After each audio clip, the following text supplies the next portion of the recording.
Everybody, and welcome to Hormonally Speaking. I am your host, Christine Garvin, and I'm here with one of my favorites, Miss Kitty Martone.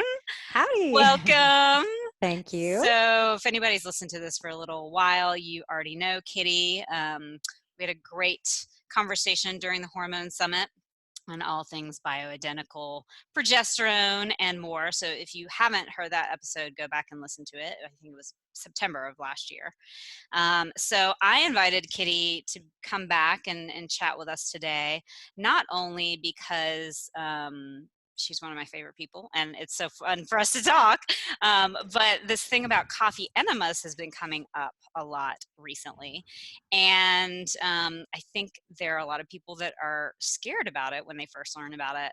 And just as a side note, I have to say, I'm doing this program right now on hormones and adrenals and and working with those, and then did a GI program in the fall, and I was very happy that they actually teach that coffee enemas are a good support when you are doing any kind of detoxification of your body. And Hmm. it really is much more legit, I think, than a lot of people realize. So Yeah. I really, because I think Kitty has done a great job with kind of telling people about that and using that as a support, I invited her to chat with us today and tell us all about it for those that don't Yeah. do it and haven't done it before. So welcome, Kitty. Thank you. Thanks for having me again. It's always fun. Yes, so much fun. So let's start at the beginning. Like, what are coffee enemas about, and why would people want to use them?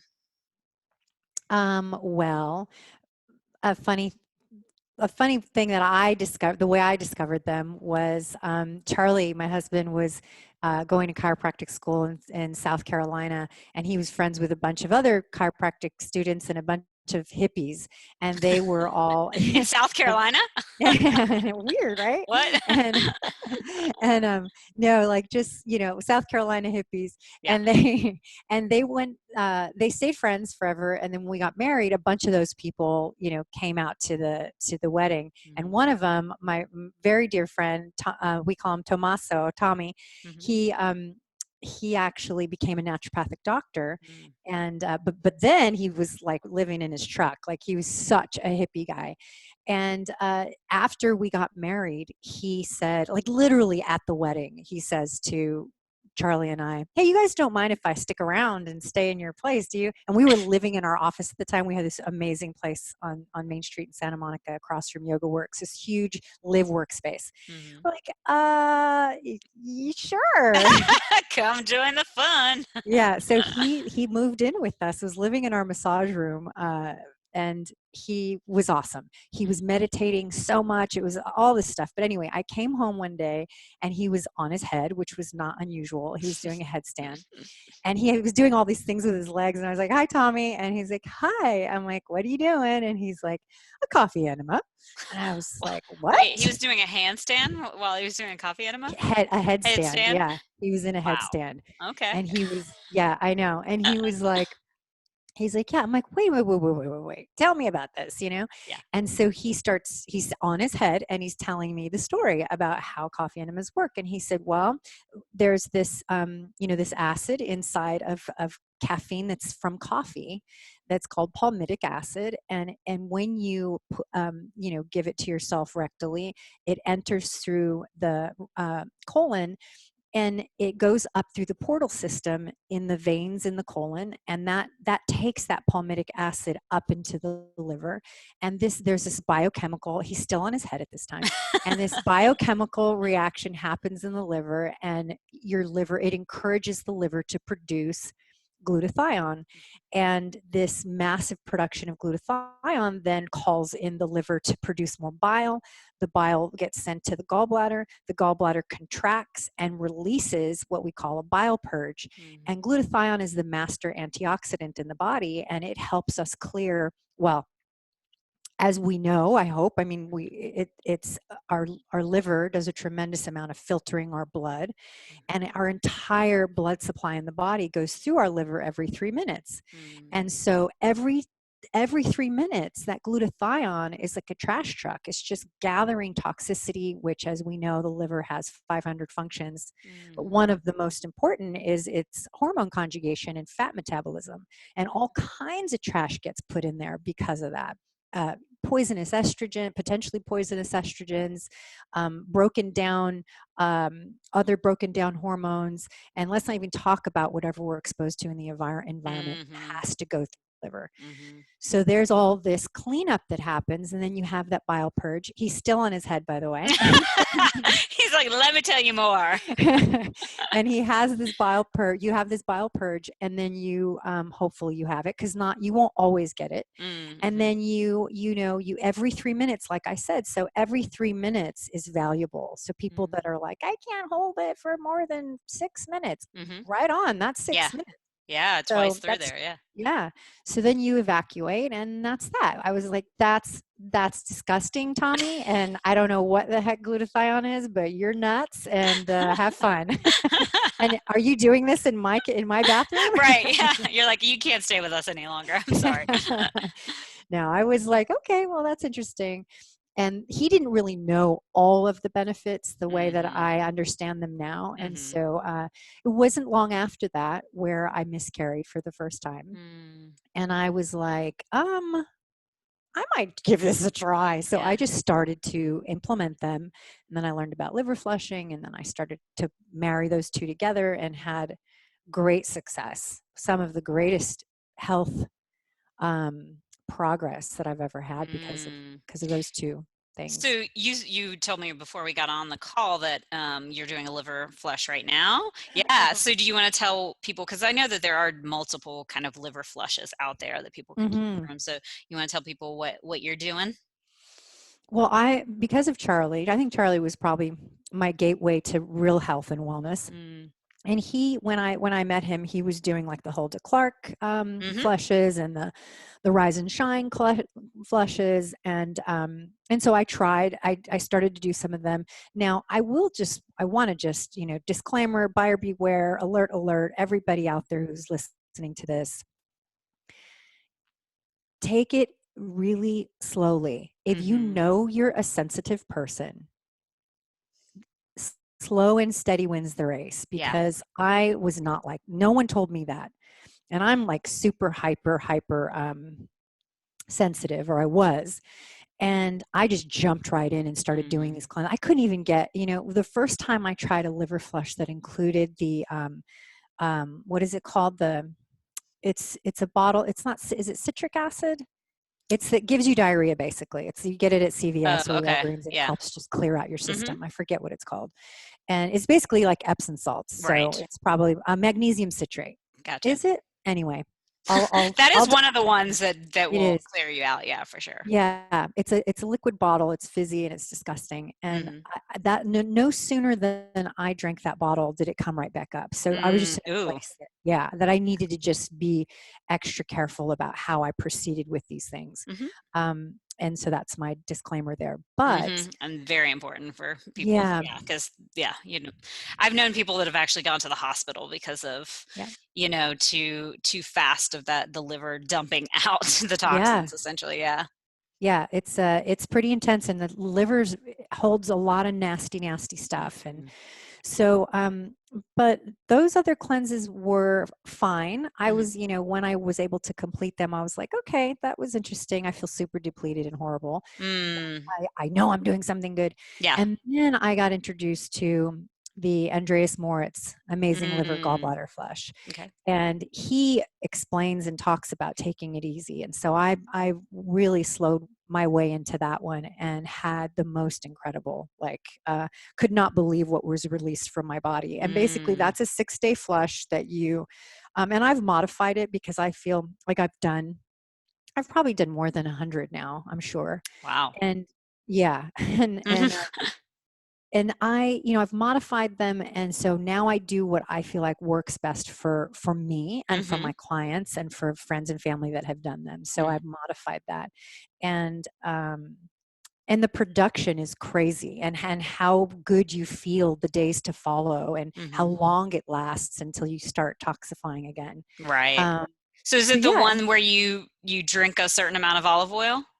yeah, so you do Yes. 6 days, and I do where you're avoiding refined fats and avoiding any kind of you super, super clean for 6 days, and then Mm-hmm. you're drinking malic acid during those days. Mm-hmm. Malic acid is an acid that is found in apples and different fruits that have a tartness to them, and they use it to make candy and stuff, but it's just very, very tart, and it's not bad for you at all. It is antifungal, and so it helps to break down some of that mucosal production that happens when you're doing a flush, but it Mm, also softens the stones, the hepatic stones, and the gallstones. It softens all that gunk mm. that's in there, so it can, move out when you Yeah. have a flush. And then on the sixth evening, you drink delicious Epsom. It's making my mouth water just talking about it because it's so disgusting. It's the worst. The malic acid, I mean the Epsom Epsom salts, salts. That's so is yeah. worse than olive oil. Oh It's yeah, worse than olive oil. absolutely. Yeah. It's And like I yeah. think you're poisoning yourself, Yeah. You do. You do. Yep, that I haven't done it in years, but I can still remember the taste of that Epsom salt. You're like, "Ugh," just holding Yeah. your nose, just trying to get it down. And the first time you drink it and you're like, wait a minute, why is this called salt? This Yeah. is not, this is, No. this should be called like, like, I don't know, Epsom bitter hell Yeah. juice. Like, Yeah. I don't know. Do It's you so do you bad. mix it with a juice or do you do it just No, water? Oh, you just I do straight just do water. it with Oh, that's even lukewarm more. water. I was like, I think I did it with apple juice when I do it or grapefruit juice or something like it's still horrible, Yeah. but I can't Yeah. imagine doing it straight water. Woof. Yeah. Yeah. So You're that's soft. hardcore. That I'm just following the rules. Yep. He now recommend, or he's passed. Andreas Moritz has Mm, passed, but the modification in his new book, his most recent revision was tart cherry juice. So people can mm, do that. But mm, I like the malic acid for those antifungal reasons, mhm, and it also dilates the neck of the gallbladder, which is mm, cool. So that's what you want, right? When you're passing this gunk, you want that mm, gallbladder to be relaxed and not hard at work and just like mhm. sitting there available. And then of course the grapefruit juice and olive oil, which is gross, but is not as bad as the Epsom salts. No, it's definitely not. You're Yeah. kind of like relieved by the time you can drink that. And Yeah. especially, I remember maybe a couple of times I did it, it really didn't bother me at all to Mm, drink that olive oil. But then later, I think just kind of like the the memory, memory. yeah, like kicks in, and so you're like, oh God, here we go. It does put a little bit of a taint on your olive oil experience after that It's when you have true. a salad or whatever. Yeah, But you're like, I'm gonna stay away from that for a little while. yeah, Yeah. but I as long as I don't breathe through my nose and I don't smell it. So it's Mm-hmm. just the grapefruit juice is sweet. So when you're drinking the grape at that point, you're just like, Mm-hmm. oh, so hungry, and Mm-hmm. you drink it. All I kind of taste is the grapefruit juice, as long as I Mm. don't breathe through my nose. And then, but the first few times, I know I'm making this super, super appealing to everyone who's listening. But after that, like for easily the first 7 or 8 flushes, I got to be Mm, honest, I got really sick the night I drank the mm, juice. And mhm, the problem is that what I've learned is that when you have a really congested liver like that, and your liver's at rest for 6 days, it's not doing a ton of mhm, fat metabolizing, mhm, you drink that 4 ounces of olive oil, and it kind of spasms the liver. mhm, But if you have so much buildup in there, it can shoot the bile back into your stomach. And when mm, it goes into your stomach, that's what makes you so sick. It's not the olive mm, oil, obviously, because I haven't gotten sick from a cleanse in a long time. mhm, And I would be up just puking. And I'm like, mm. when is this going to end? I'm never Yeah. doing this again. But then, you start to release, and you're releasing, dice size, hard gallstones. Yep. And Mhm. that's when it's like, Feel okay, amazing yeah, afterwards. yeah. Yeah. I mean, If I you can make haven't it to the released big morning. ones. I know. And there's my husband doing it with me, and he's like snoring, fast asleep like a baby. And I'm just like, I feel like I'm in a boat with a white Oh. sail. Like, oh God, oh God. Yeah. So you feel like after the 7th or 8th time doing it, that stopped though, that kind of reaction? Yeah, and I changed it again. I Mhm. instead of going right to bed, I would lay upright or sit on a Mm, chaise and just sit upright so that mhm. I don't lay down and the oil comes straight. Right. And I use this, those, I don't know, I have one, it's called a Phoenix. It's the thumpers. It's the muscle thumpers where it's Oh, the okay. massagers that are Mhm. really high vibration, and you put them Mhm. on you see them all over the internet now. We got one called a Phoenix, and I Mhm. put that right on my gallbladder point, my liver point, and I Mm. just would thump that thing away. And so I've changed a bunch of stuff now, and I think that I don't have as much congestion, thank Yeah. God, after that many flushes. Yeah, I right. haven't passed huge stones in years, and I Mm. just it just, what does come out is, do you have a disclaimer on this as a TMI interview? I'm like, I should put that definitely all over Yeah, this podcast because yeah, we because always get into good stuff like this. yeah, and everyone will listen because they'll Yeah. be like, "Oh, I have to." Yeah. So it's a like sludge, like there's Mm. just this like tremendous amount of like heavy sludge that comes Mhm. out, and you're sitting there going, "Has this been in me? Like Right. I'm Been walking around sitting. with this Yeah. garbage inside of me, Yeah. and so foul, just like Right. unbelievable." And So you're just that's like what, all the toxins that are in that, right? yeah. All the estrogen, whatever, all the stuff. Yeah. I Yeah. mean, my husband and I always laugh because it's always something different and weird. I've smelled chemicals. I've smelled Mm. chemical smells that almost smell like nail varnish, like that powerful. Like you walk Wow. into a nail salon type of potent hits you in Wow. the face. Yeah. He's passed, he did a parasite cleanse, Mhm. um, uh, which I don't always recommend, but he was under the care of my mentor, and my mentor Mhm. put him on this cleanse, and he did Mhm. this cleanse, and he passed all these dead liver flukes. I've heard about that happening. Yeah, I've I never mean, had that personally, but yeah. we actually had to, remove them from the toilet just so we could take pictures on a paper towel of these things.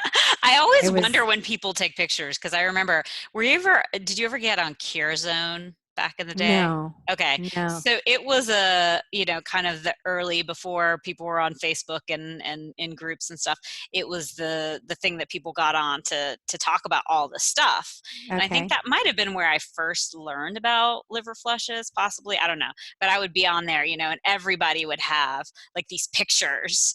And I'm like, okay, what do you do? Do you take a paper towel? How do you get it? Do you scoop it out with like a kitty litter thing? Like, Right. I use get it- plastic spoons, oh, okay. You're yeah. like, just dig it on out and put it, yeah. Yeah, yeah. But sometimes if you just put a paper towel in, it'll stick to it. Depends on Mm, what it is. mm-hmm. But and most of that stuff floats, so you don't really have to go digging around. Digging deep in Yeah. there, yeah. Yeah. Although I mean I've had clients. I've got, I think all of us practitioners have photo albums of pretty horrible stuff that I find fascinating. Yeah. And I mean I've had clients that literally have, they look like jade gems in bowls Mm, that, mm-hmm. huge stones that Mm-hmm. literally look like something you could make jewelry from, Yeah. like massive pieces of turquoise looking stones. I'm like, how is this even in your body? Exactly. And making Yeah, its way through your body and out, it's yeah, crazy. Yeah. yeah, amazing. So do you employ coffee enemas? So I that know is one some, of the yeah. modifications I made because a Mm-hmm. lot of people, like, for some reason, I don't, and I'm a huge proponent and supporter and advocate of colonics, Mm-hmm. huge. Mm-hmm. But I know that not everybody gets great production from them. And I don't know Mm, why I'm one of those people. I mhm, think maybe it's a bit of apprehension, you're holding, I don't mm, know. mhm. But and trust me, I know I can hear the colon hydrotherapist from cyberspace right now saying you haven't had enough or you haven't had the right person or Right, whatever. right. I've had plenty, and I don't know what it is. I don't know. So I found that the coffee enemas, the morning of, Mhm, like at mm, least two of them will really help production. So the very first time I did a flush with Charlie, a proper one of these flushes, like from start to finish, and mhm, um, I didn't do a colonic. We went on a vacation like 2 days or 3 days later. mhm. And the day or 2 days after I did the flush, I woke up with hives. And I was Mm. covered, and I'm not talking about like your typical outbreak where your legs are itchy, or I'm talking about welts on the back of my scalp, from my neck, Whoa. my underarms. I was covered. I looked, and it was summertime, and here I am getting on an airplane. You can visibly look at my body and be like, People are this like, "What is person. going on with her?" Yeah, exactly. And and I realized, that I hadn't that so, I was having gut issues to begin with, which is why Mhm. I even, was having any problems with my health in general, was beginning with my gut. Mhm. And my gut was not moving, and my Mm. my bowels weren't moving. I wasn't evacuating properly to Mhm. begin with, so sluggish bowels. And Mhm. then I did this flush. It dumped Mm. right into bowels, which were not moving. So I Mhm. recycled all these toxins, and my liver went, "Wait, I just Yeah. got rid of all that Yeah, stuff. yeah. They're like, "It's back." It's back." And it just went, "Ugh," and it Eh, pushed it to, your to the skin. surface of my skin. Yeah. And it took a good week and a half. I mean, I was just in the ocean constantly, just trying to, like, we went to Hawaii, and I didn't want to get out of the ocean because it's the only Mm. thing that felt better. But so definitely follow the instructions, follow Mhm. the rules, get your colonics, work on your Mhm. colon first, do a lot of Mhm. gut work. And um, but I feel like, yes, it's intimidating for a lot of people because of what we just shared. But I think that I would not have gotten to the place I was with my health if I hadn't found them and if I hadn't Mm. been doing them. Mhm. Mhm. So that's my take. Yeah, and I think when people start to really understand how impactful the liver is, and how it really is the epicenter of our health, Hmm. and that there's just no way for it to be able to deal with all the things that we deal with on a daily basis, right? Just like the chemicals when you even in your home, much less Mm. every other place that you walk out to, the things that we eat, et cetera, the many levels of it. It's like our livers are working so hard, but they need some support too, right? Yeah. And I think there are definitely ranges of it. I know that some people will do the type where I think you just do like a tablespoon of olive oil with garlic and maybe lemon for 5 or 6 days in a Oh row. yeah. That's maybe a more gentle place to start for some people. Hmm. But really, I agree. I mean, I did a bunch of those in my 20s and 30s. And I definitely want to do it again. It's like getting my body back to a place where it feels safe to kind of do an intense thing. But I will say that I did coffee enemas the day of and the day after, probably just like the last few times that I had done a liver flush, and it was Hmm. a huge difference. So I Yeah. definitely highly recommend that people do that, because Yeah. I think it's not always tops of the list for people to think about that Yeah. aspect of it. I mean, it's a two-part thing. You're getting the peristalsis moving, which is Mhm. probably the most important part about that Mhm. process of, and if you have a sensitivity to caffeine or you're afraid of the coffee enema, you can Mhm. also do water Mhm. enemas. But the reason for with the liver flush, but the reason for doing the coffee is it's just encouraging that purge. You're Mhm. aiding the liver and the gallbladder in that process that it's already underway. And so you're just helping with that coffee enema. And Mhm. I really encourage the S.A. Wilson's coffee because it does have more palmitic acid, and Mm. also it's a lighter color. So Mhm. when if you use dark coffee and you evacuate, you can't really see anything that's in the toilet because it's dark, and you Mm. want to look, you want to Right. see, You you know definitely want to see what's in you there. do, you do. And not just for the pure fascination of it, but also because it's important. Yeah.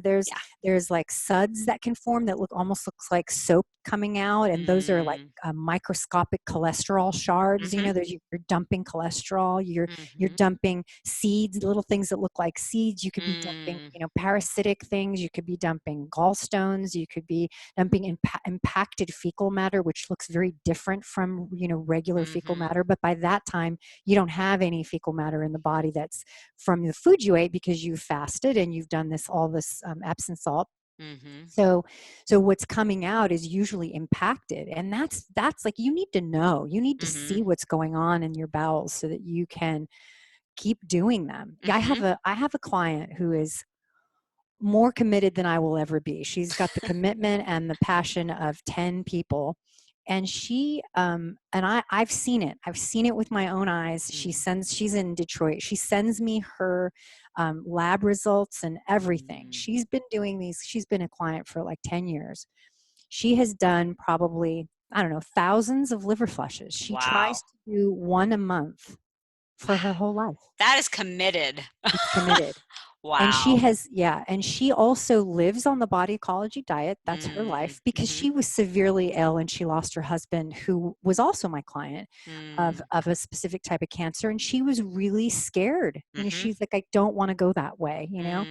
And so but the reason I'm telling this story is because one of the things that neither of us expected was that she no longer wears glasses, and she had really poor eyesight. Whoa. And she came to me Wow. with her, yeah, she came to me with her vision tests and everything, and she's got 20/20 vision, and she's probably 61 now. It's so funny. I just that reminds me, I went to get had to get I'd already had my glasses redone, but I needed prescription for my contacts to get new contacts because unfortunately I had a friend that worked at um an eye place where I was getting free contacts for about 4 years, which was Cool. amazing. I know. And then she left. I was like, now I got to buy them again. So Oh I man. went and, did the whole checking of my eyes and checking of the eye pressure. That's, a part of most of the time when you go. And I had a higher eye pressure when I was young. And so that's something that I've kind of always paid attention to. And it had gone a bit higher again, and I said, well, do you think it has something to do with, these surgeries that I went through and, losing part of my colon and the inflammation in the body? And, the ophthalmologist was like, I don't think so. And I'm Oh like, my gosh. okay, of course it Wow. is. It's so Yeah. amazing that people still see everything so different in the body. Yeah. Like, like your eyes aren't connected to the rest of your body and the inflammation that's Right. happening in your body, that's happening in Right. your gut. So I was like, all right.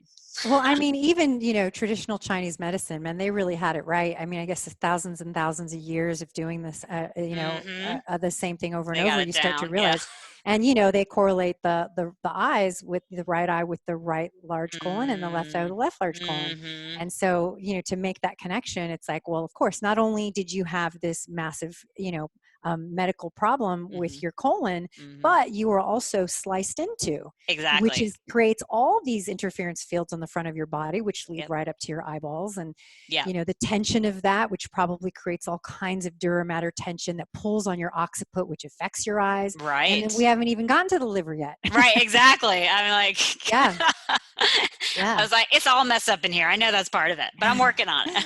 We're all a hot mess, aren't Yeah, we? exactly, on some level. Yeah. So, going back to the coffee enema, I have, I know that you had posted about this recently, which I thought was interesting because I never knew this, that you don't actually want the coffee to go that far into your rectum.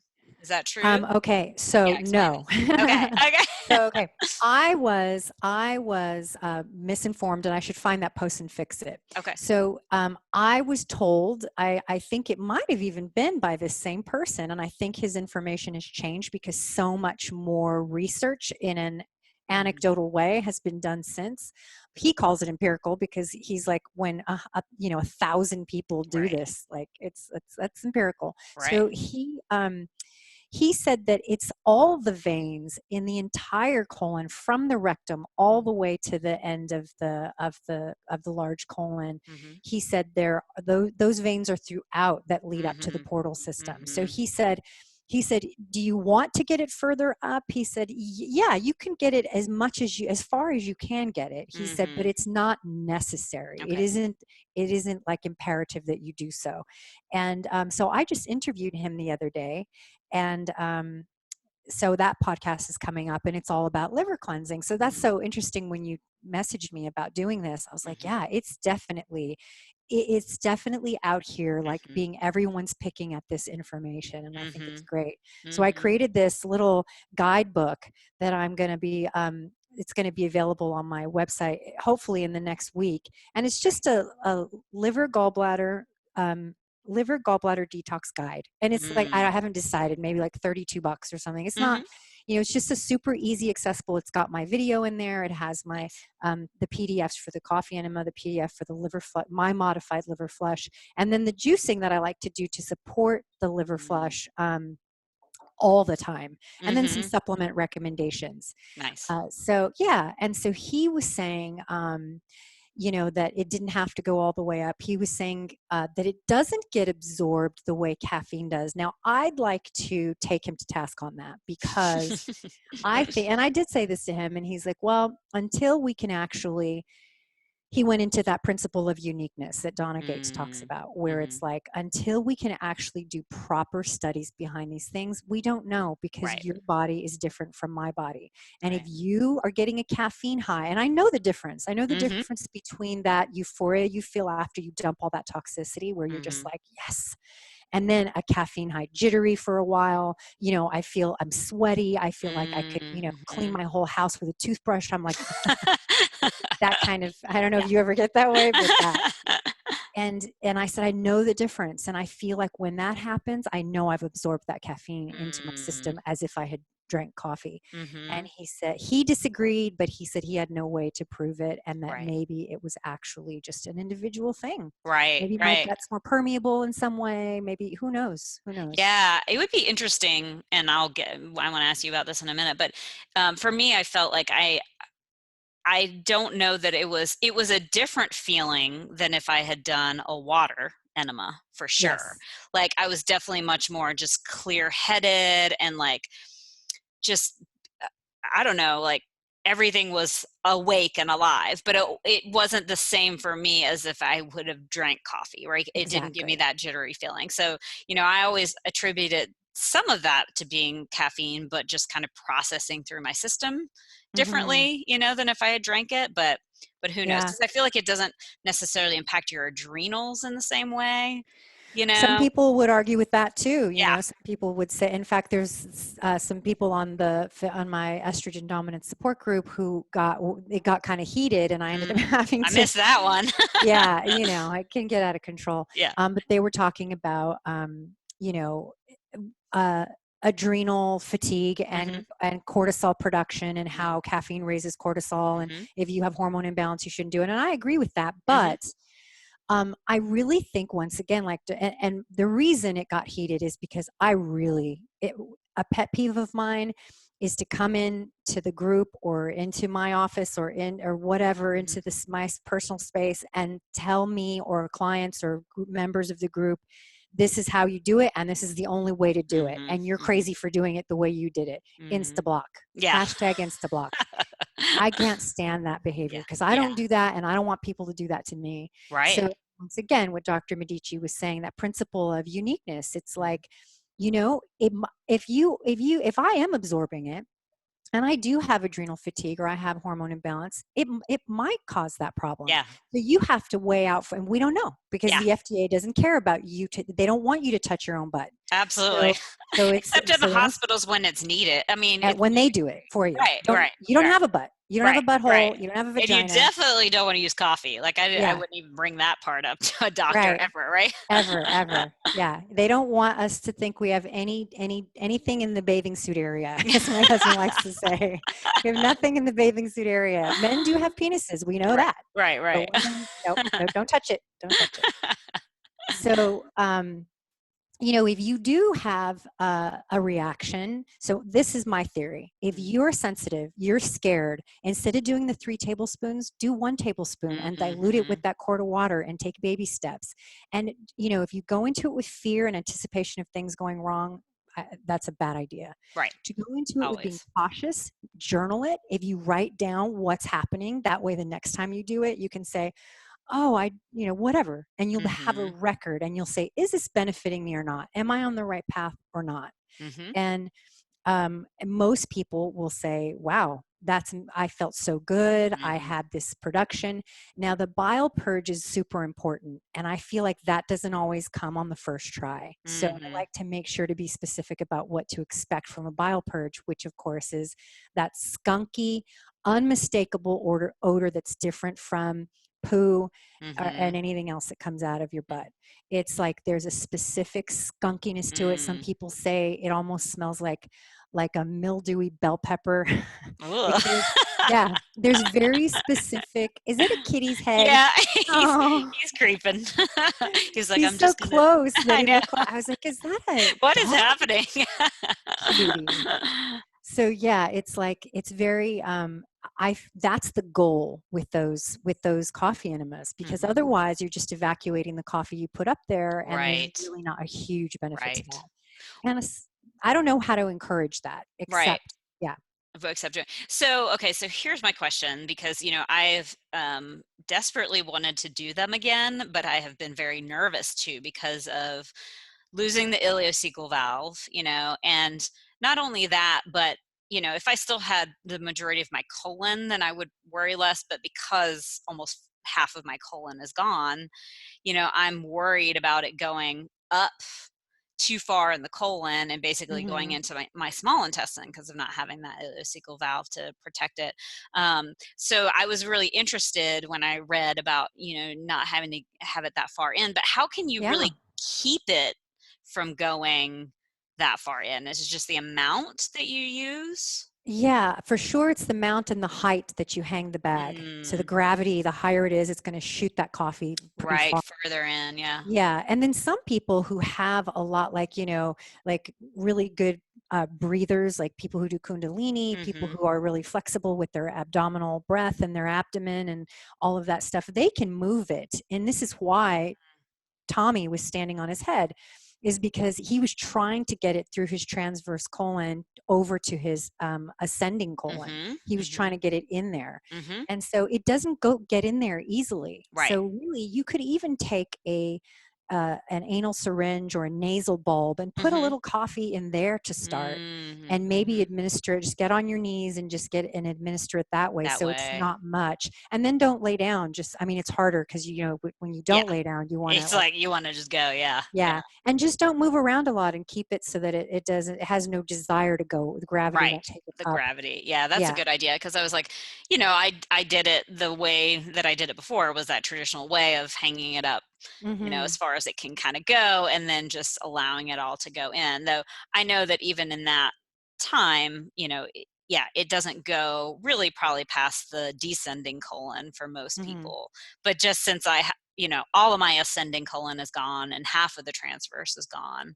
Wow. And Yeah. so that's, and just the way that it's kind of shaped now, it's just like it kind of goes up and over into my small intestine. So that's what's made me nervous, and just Yeah. like any inflammation that's still happening in there. But it's like particularly with the work that I've done to heal my gut and knowing my liver was so overloaded with the anesthesia, the multiple rounds of anesthesia, the pain meds, Yeah. I mean the antibiotics, it's like I would love to use it, but it's that I don't want to obviously mess with my intestines in any kind of way that's Right. going to be I bad. mean, if you were my client, Hmm. I would not want you to do it. But Mm-hmm. because, honestly, if I'm being honest, because Hmm. of liability and Hmm. because, I don't know the Hmm. outcome.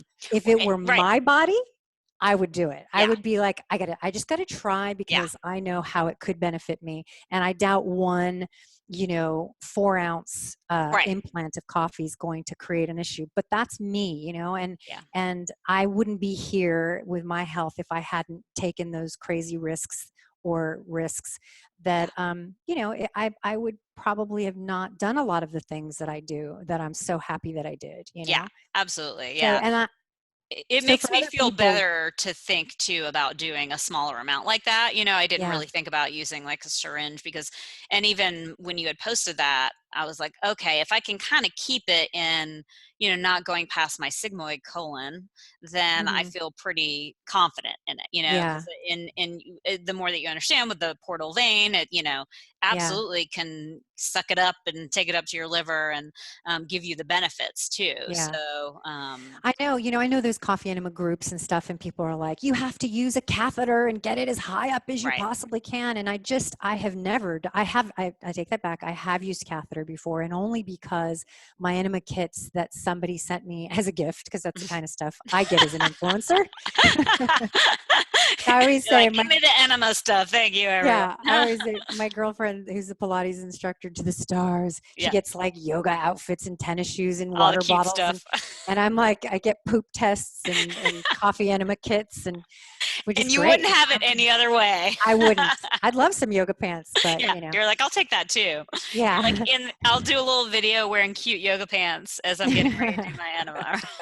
Exactly. Imagine the video I made, and Right. I was wearing some cute yoga pants and some cute Exactly. trainers. It'd be great. If you're So, anybody's listening. yeah, anybody out there want to send me some free swag? I'll Yeah. wear it while I do an enema demo. Um, I love that. they're like, no, Yeah. They're like, sorry. we're trying to stay as far away from that as possible. Yeah. Unfollow. Yeah. So, but what was I saying? Where It's did like, we I leave don't off even know going? where we left off. I Oh, was, the catheter. yeah, the catheter. So the catheter, so I came with a catheter and I used, it came with two because I didn't want to use the same one. I don't know why. And Mm-hmm. so I used them and I didn't have any different of an experience. Mm, And I probably get a bile purge when I do coffee enemas about 60 to 70% of the time. okay. And I usually will do them between 9 and 10 a.m. or 2 and 3 p.m. Mm-hmm. because during those times is a lot of bile production is going on. Mm-hmm. And so and then I do a lot because I feel like the pressure somehow, maybe all of the pressure, it's almost like if if you like fill up a balloon or not, I don't know. It's like if there's enough volume in the colon, I feel like that pressure will force it into the veins. This is me making this up. Mm-hmm. It'll force more of the palmitic acid up into the portal system, Mm-hmm. is my like guess. Mm-hmm. And because for some reason, when I am able to do up to 2 quarts of the Mm-hmm. water, I always, and I'm relaxed and I don't have anywhere to go after and Mm-hmm. there's no pressure, I always get a bile purge. And that's me. Mm-hmm. Charlie, he has to do tiny amount. If he does too much, he can't hold it. He gets, Mm. gas pains. And so everybody has to find their unique, There, yeah. yeah, Yeah, because unique it's, amount. mm-hmm.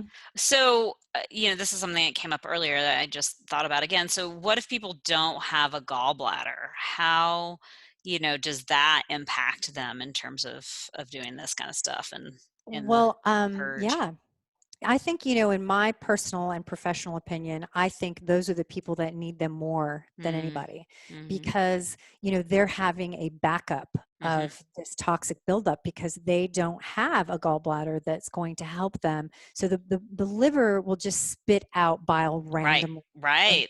Kind of into its holding consistently tank. into the, yeah, Yeah. And into the so small intestine. and then you'll sit down and you'll eat a fatty meal, and the liver's like, it doesn't spit it out because that's not its job to spit Mm-hmm, it out when you eat that fatty meal. mm-hmm, So now what happens? That fat doesn't get fully broken down when it should, mm-hmm. and then it backs up into the body, into the liver, weight gain, fatty liver. So I think that the gallbladder is way more important than doctors who take them out lead you to think, Oh, or absolutely. maybe they just don't know. Yeah, And I think that's probably more of it. yeah, which is worrisome. Mm-hmm. And yeah, I remember my mom went in and they're like, you're having a gallbladder attack and we're going to take your gallbladder out. It wasn't an emergency surgery, but they made an appointment for her to come back. Mm-hmm. And they're like, yeah, it's fine. It's a day surgery. It won't be here that long. It's like, and the doctor said, it's like a haircut. Oh, this vital organ that we're going to take out Yeah, is like a it's haircut. like a Yep. haircut. Yep. And that's what I think it was a woman, and that's what she does all day. Yeah. That's all she does. She Because to visits her, the it's like a haircut. yeah, exactly. And then she said, oh, don't worry. They don't even encourage you to get this though. It never really was a gallbladder attack. She Mm-hmm. was having an H. pylori Mm-hmm. flare up. Mm-hmm. That's what it ended up being because Mm-hmm. she had it again not that long after the And then gallbladder she found out it removal. was H. And pylori. then she went, oh my gosh, how can this be? I don't have a gallbladder.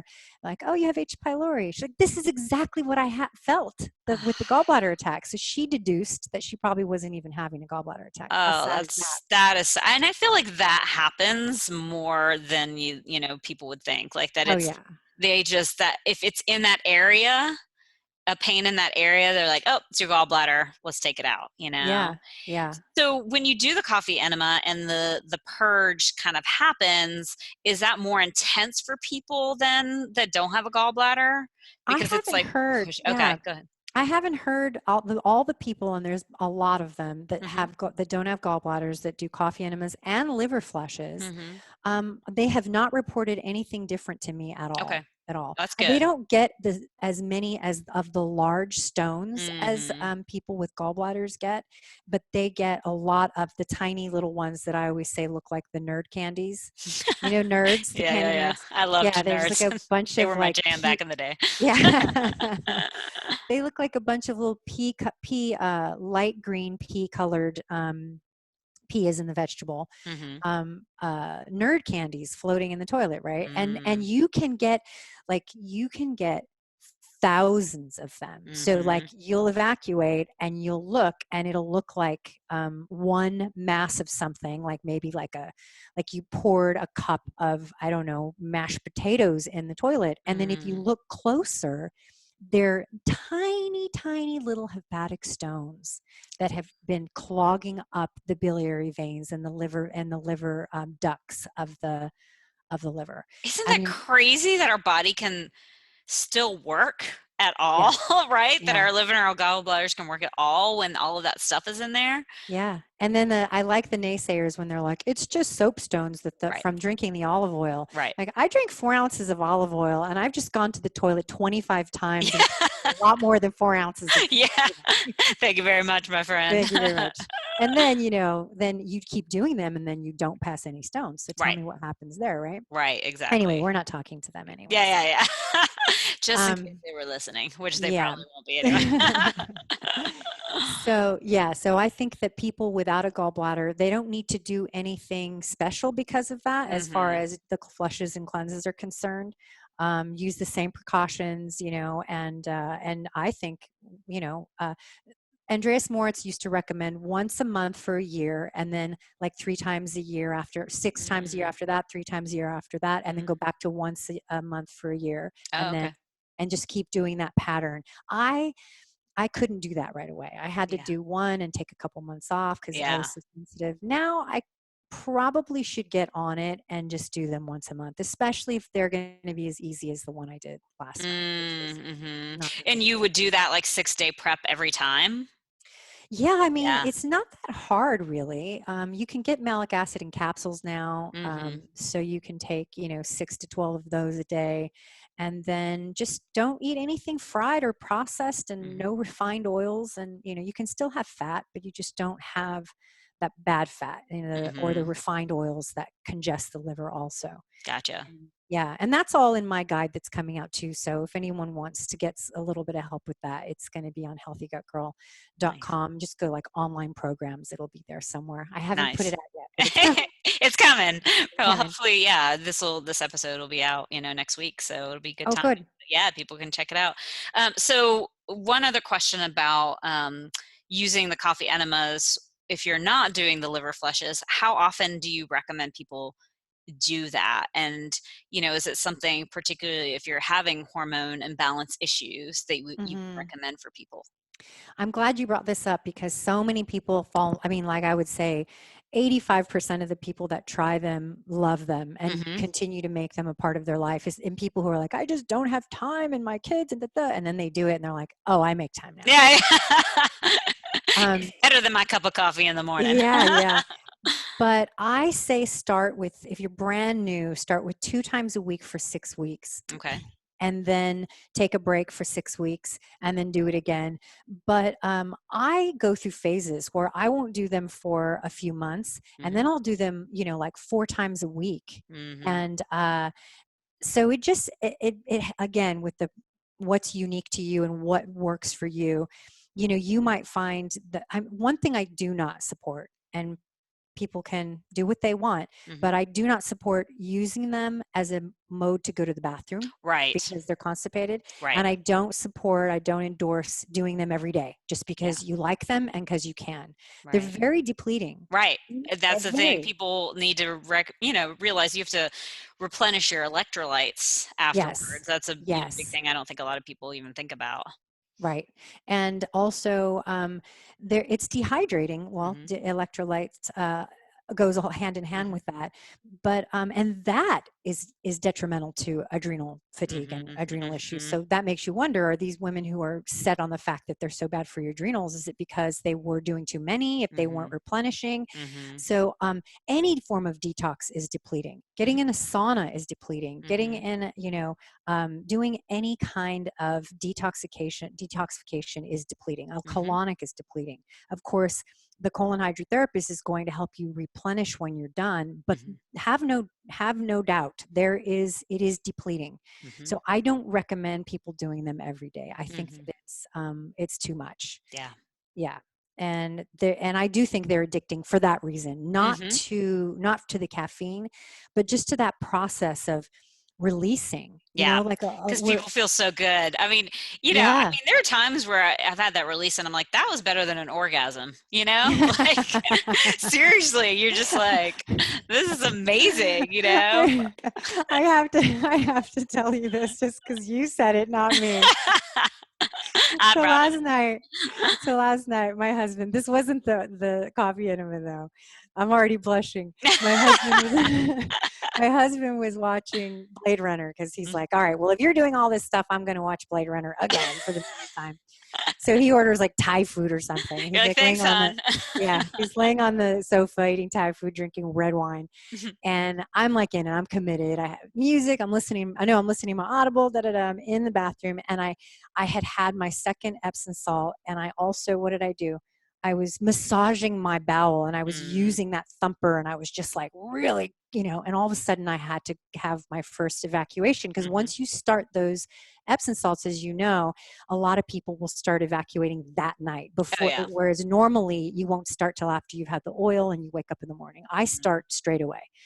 So that first release, I'm telling you, it was like somebody poured a bucket of paint into the toilet. It was so much like, wow.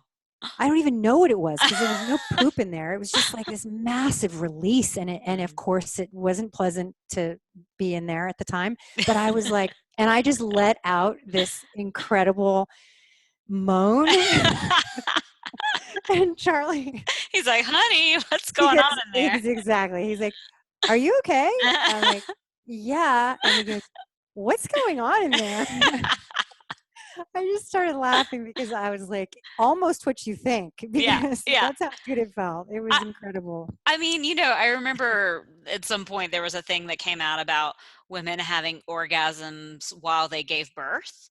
And I feel like it's kind of similar a little bit with, doing the enemas because that wall between your booty and your vagina, is I mean, it's small, and there's all kinds, and obviously, without going too much into it, some people like using the rear area because it's got plenty of nerves and everything there too. So it's like this very interesting, feeling that can happen. And it's not the same as an orgasm, but it's like that release, right?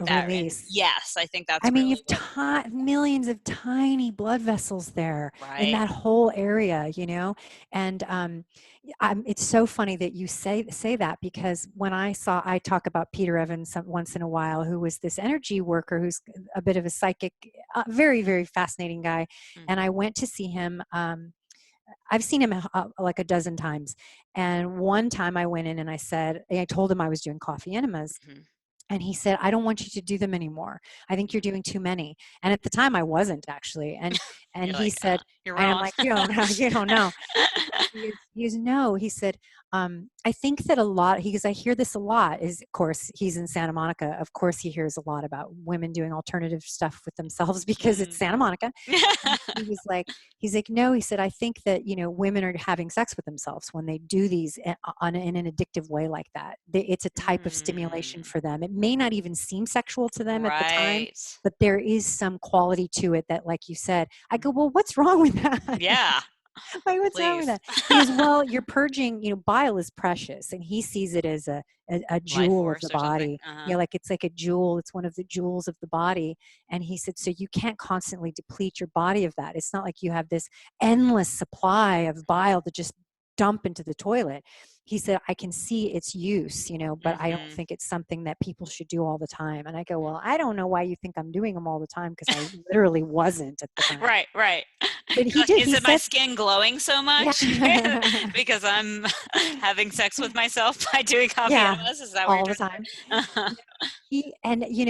Speaking of that, all the benefits, like the things that, besides that release, and besides, it's kind of like people that like to see zits being popped and stuff. Mm, It's like there's this gratification to see and to smell what is gross and coming out of you, and mm-hmm. like, goodbye, flush it. It's like, Mm-hmm. goodbye. Mm-hmm. So there's that quality to it, Mm-hmm. that can be addicting. But I think also, when I started doing them consistently, I used to have these dry bumps all over the Oh yeah. backs of my arms and my thighs. Mm-hmm. And I've never had them again. Mm, I had, and there's so many things that changed. My skin used to get really, I'm a very, very dry skinned person. I mm-hmm. wasn't having that issue. And I can tell when my liver's congested, because I can start to see the It shows up. crepiness in my, yeah. Mm-hmm. And Mm-hmm. this is this function of the body not being able to produce or to donate the right kinds of fats to help moisturize you from the Mm-hmm. inside out. Because Mm-hmm. why? It's dealing with all the crap that you've been eating, the bad Right. fats. Right. Yeah. So Dr. Marshall used to say that when we eat trans fats or fried foods or highly heated fats, any kind, even if it's just olive oil that you heated in a pan and then you Mm-hmm. consume that, that it uh, it congests the liver. And then when you need the healthy fats to help moisturize and nourish your skin, it can't access it. So it'll Mm. push, I don't know how true this is, but it sounds amazing. It pushes bad fat to the surface of the skin. So when you Mm. are in the sun, it's like putting baby oil on your skin instead of putting, something nourishing on the skin, Right. something more Right. protective. And so it fries you. And so he has this theory that that's why people burn so much as they age. Oh, interesting. Yeah, as you Yeah. can take a young child. I mean, when I was a kid, I never used to burn, ever. I would Mm-hmm. be in the sun all day with a little bikini and my little bony body and never burn, ever. And now I'm sitting in the like, sun and I'll get my shoulders like will in a fry. in a heartbeat. Yeah. Yeah. And Interesting. hmm Yeah, and I mean the bad fats thing, I mean we could go on and on about yeah, that, but people tend to even not even recognize, even when they're trying to pay attention to it, how much they're getting in because of if you eat out at all, and yeah. I mean cooking with olive oil and all of those kinds of things. So Yeah, any part of it. refined oil or even just putting it on your salad or whatever, but it's been stored above your stove or next to your Mhm. stove for 6 months or 3 months, and Mhm. now you're pouring this oxidized fat onto your salad Mhm. or whatever. And, not to go down this road, because I know that's not what we're really talking about, but I'll bring it back to coffee enemas, which is that, they did this study on um, people who were having heart attacks, and they had vegetarians, they had omnivores, they had a whole group of people, and they were all the same age. And they discovered that it wasn't that you would think the vegetarians were having less heart attacks than it was people who were eating meat, but in actuality, across the board, everyone was having heart attacks the same. Well, why could that be? And then this other researcher discovered, and his theory was that the common denominator amongst all of them was that they're all eating refined Mhm. oils. They're all eating Mhm. olive oil. They're all the vegans, Mhm. all the everybody's eating Mhm. it. And that maybe this was the underlying factor. Mm. I wonder if that's part of what helps the carnivores, those on the carnivore diet, because Hmm. they're not getting any vegetable oils, Right. if they're doing it 100%, right? Yeah. So, Yeah. yeah, I mean, that's all. Yeah, we could go on and on about that. We I'm could so geek out on fascinated that. about the carnivore diet, but bringing it back to the coffee enemas, so have you noticed a difference in terms of hormone stuff, for women if they're dealing with the estrogen dominance or, Hmm. low progesterone or anything like that? How Yeah. does coffee enemas relate to that? Right. Well, let me wrap that up with the oils. Okay. When you do coffee enemas, if you have a lot of bad fats that you consume, you can see it at the film on the top of the toilet when you start to Mm, empty, mm, especially when you use the lighter colored coffee, the mm, coffee enema coffee, because you'll see it's like you poured oil into the toilet, mm, and so mm. it's in there. It's You the bad know it's fats. in there. Yeah, Yeah. yeah. So, That's a good little tidbit for everybody. yeah, yeah, it's gross. Little biohack there. Uh-huh. So I think that I feel like if I would have been about 10 years earlier with all the information that I was given and that I acquired, that I probably would have rectified my hormone imbalances much sooner.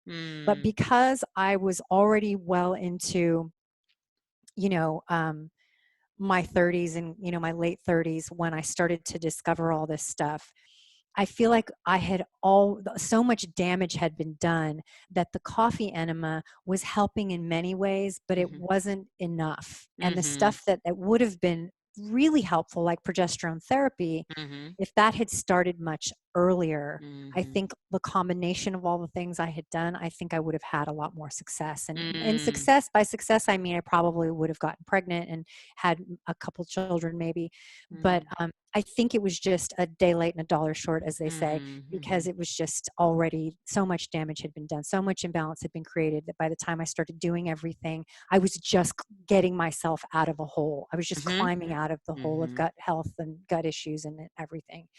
But I think it's a crucial component for women who have hormone imbalance, especially women who have issues with uh, toxic estrogens, mhm, recycling them, mhm, women who have issues with breast health, who have it in the family. If you take a Dutch test, a hormone Dutch test, and you see that you have a propensity to push your estrogens down the 16-OH and 4-OH pathways, which mhm, are the potentially harmful estrogens.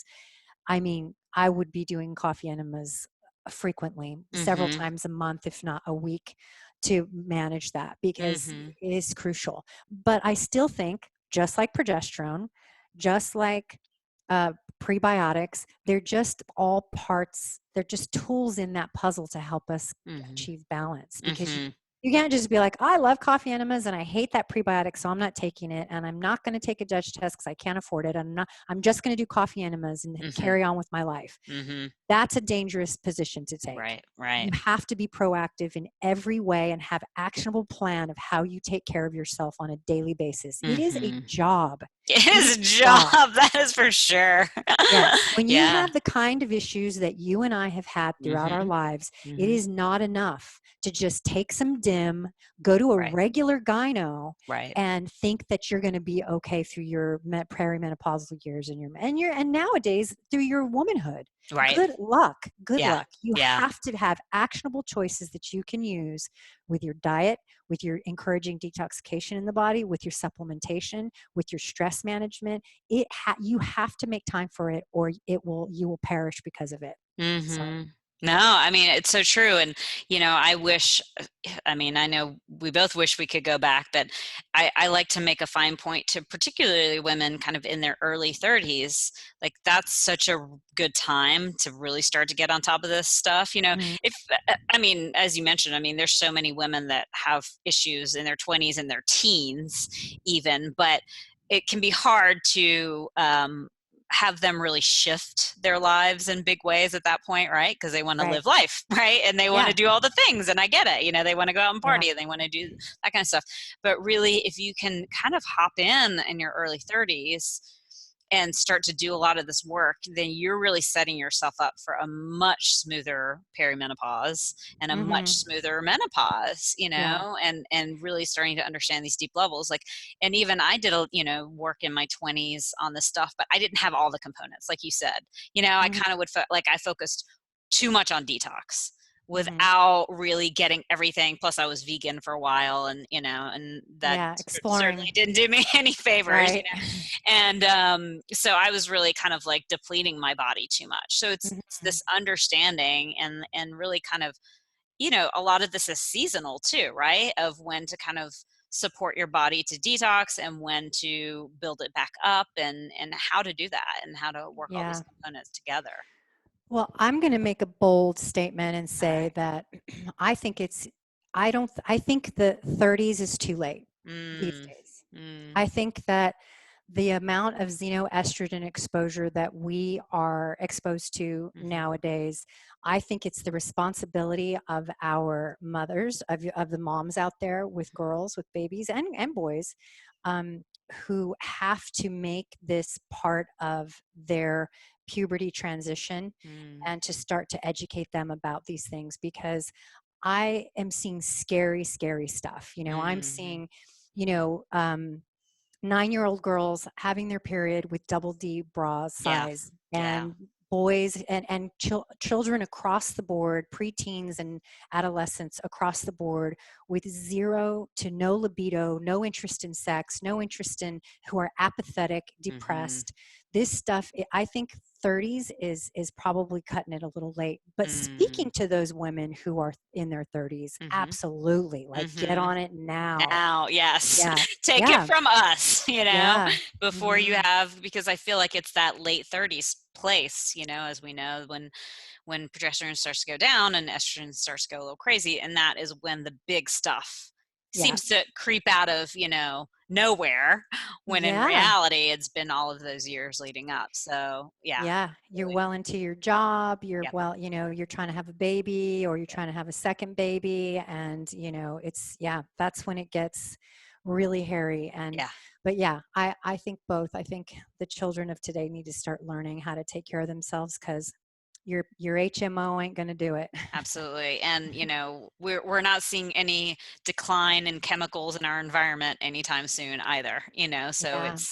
yeah, I mean, the education around this stuff. And it's like, I mean, I feel like you and I learn every day even more things, right, that impact Yeah. it. And we're Oh, going yeah. to, because finally there's starting to be some studies around women when there haven't really been for so long. Yeah. And so we're going to learn more and more here. And yeah, I mean, we And could the go on. enemas, I'm so glad you're talking about this specifically, because I Hmm. think enemas are, they're nothing new. I was brought up on enemas, and I Oh, think that, really? hmm Oh, that's and cool. my mom was old school. I mean, mostly because she was just really poor when they were children. And that's one of the few things that you could do to alleviate constipation in a child. Mm, Certainly not take him to the doctor, but, to actually try to alleviate these things. And you could actually go to a store and buy an enema kit, where right, now it's really hard to find them even. And now right. they'll sell a fleet enema, which is just like the worst thing ever. Oh, I know. Yeah. Yeah, trust me, Yeah. that was what the doctors were trying to like push on me at different points if I was gonna do one. I was like, no, no, that mineral oil, I'm not interested. Yeah. Oh my gosh. Like, Yeah, how can that? I won't even go yeah, there. yeah, Okay. yeah. Amazing. Amazing. Yeah, And they get mad at me for drinking 4 ounces of olive oil. right, I right. mean, come on. I was So, looking at Amazon though recently, and I have noticed there's a whole lot more of the silicone enemas on there now, yeah. silicone kits. And then, you know, what's your favorite in terms of doing either, I know they're glass ones, there's the silicone Mhm. bags, and then stainless steel. What do you think is kind of the best for people to use? I use a stainless steel bucket Hmm. and a silicone hose, and then Okay. I have just multiple applicators that I use. That I soak in alcohol, Hmm. disinfect and sterilize. Hmm. But the silicone hose, for obvious reasons, it doesn't. Although over time, it can collect. You can see that it can get. I don't know. I don't think it's mold, but maybe it is. But you have to put water, soapy water inside of it. And I soap my hands up in the shower, and then I literally squeeze it really, really hard to get Mm. the tube down, to get like you're milking like a goat, you squeeze it. I mean, You're in you the got to do it shower just hard to going clean to it. town. Yeah, exactly. And What about so using like hydrogen peroxide going through it? I've Is that a I've always used that, okay? and then I'll put alcohol, but I don't always do that. I just Hmm. use soapy water to Hmm. clean it out, and then I hang the hose in the shower and then wash the bucket out, stainless steel bucket. I used to use a bag because I just liked the convenience of hanging it anywhere where the Mm-hmm. bucket is like, so it's so bulky. And Right. but then I didn't realize how fast mold collects in the The bag and how bags. dirty. Yeah. Yeah. So the silicone bag, I've had a few silicone. I had a silicone bag sent to me as a gift, and I mean, I was using it for about 3 months, and I would clean it all the time. And then I can't remember. We like went out of town, and I left it hanging in the shower, and I came back, and I just happened to, it was one of those open top ones, Mm-hmm. and there was mold in it on the sides, and I got rid of Mm-hmm. it right away Yeah. because I was like, that's just not, you don't want any mold. Going into your body. No, Absolutely even not. Yeah. through, yeah, it's just, so I prefer the stainless steel. Yeah, that's what I Okay. use. Yeah. Well, that's good for, yeah. Because I know that, I think that they're really touting, I saw on Amazon, the silicone bags these days because of, they're like BPA free and da da da, and I'm like, Yeah, well, and then I read something about the glass being, a good option too. But it makes yeah. sense, but I Yeah. know me, that'll be broken Yep, absolutely. fast. Absolutely.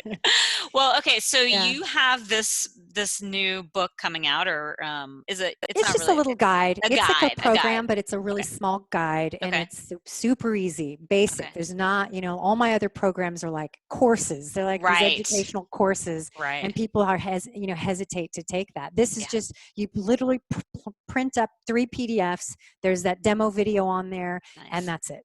That's it. Nice. And that'll get you through what you need, and it shows you where to buy everything and what my favorites are, and everything, what you can do to support your liver and gallbladder function outside of the cleanse itself, Mm-hmm. outside of enemas. You can just be drinking things and taking certain supplements that support it. Nice. Perfect. Yeah. So I'll put the link to your website in the notes so people can find it on there sometime in the Yes. next couple of Yeah. weeks. Yeah. Yeah. Yeah. It's Probably. healthygutgirl.com. Click on the online programs, but Mhm. the link that I'll get to you will be directly to it. So Okay, great. yeah. So that's such an awesome thing to have because I know, you could spend days on Google trying to figure this thing out yourself. And so to Hmm. have all that in one place, that's going to be really Yeah. helpful for people. So, What I find is really helpful too is like friends will say, oh, my friend was asking me about the flush that I did. Can you send it? And then I'm just like, no, just send them to yep, healthygutgirl.com. That's it, done. yep. And that makes it so. And then Charlie too at the office, they're like, what cleanse should I do? And he can Mm, just say, here you go. yep. And it'll be, yeah, so simple. Well, thank you for putting that together for people. And Yeah. yeah, and thank you for coming on and chatting with me again. I love, love, love our talks. I always learn so much from you. And yeah, I mean, Thanks. for people to really understand the um, wide array of things that we need to really do in order to take care of our health at this point, because unfortunately the reality is we are in a very toxic world, and we Hmm. want to be thriving in this life, right? We don't want to just be surviving. Yeah. And these are, really, I mean, as you mentioned, coffee enemas are ancient techniques, right? It's Yeah. been around so long, and it's As one of long as those. we've had buttholes, they've had Right, them. people have been putting stuff up them. Yep. But it's like it's one of those things that again, fell out of favor sometime in the like 19th or 20th century when, whatever the allopathic methods started to take over, and we got Hmm. rid of all these kind of old ways of taking care of ourselves. And Hmm. it's a really important thing to know that you have that access and that you can take care of your body in that way. So thanks for Yeah. spreading the good word about the coffee enema. Sure. I just want a disclaimer one more time. I Okay. don't, pay close attention to the instructions, no matter Mhm. whose instructions they are. Careful with putting hot water in your bottom. Mhm. It's just as dangerous as drinking hot coffee. Good point. Yep. So, Yep. um, and Especially, yeah, the tissue in that area, you do not want to be burning it. That's for sure. yeah. Yeah. It's just like the inside of your mouth. Yeah. Exactly. The same thing Yeah. with your tongue. It's just so sensitive and delicate. And the minute Yeah. that you burn your tongue, you're just like, you can't even talk for a couple of Yeah. days, right? Yeah. Yeah. And then the couple of benefits I didn't mention were migraines. I used to use, Mm, when I first discovered them, I was still having migraines back then. mm, And also pain. mm. So like lower back pain, Mhm. headaches of not just migraines, but all kinds of types of pain. And that's originally why they even discovered the coffee enema, was Mm-hmm. because they needed to, and they realized that it was helping with pain. I think that's actually probably why this was on my brain this week, because I had headaches on and off for 2 days, and I don't have headaches very often, and I was like, Mm. oh, I want to do a coffee enema so bad, but the nervousness. But I'm so glad we talked about this, because really it makes me feel much better to think about just using a small amount and Yeah. seeing how that goes, and I think that'll be good. So all Yeah. right, well, thank you Thank again for you. being here today, and Sure. I will see you guys next time. Thanks.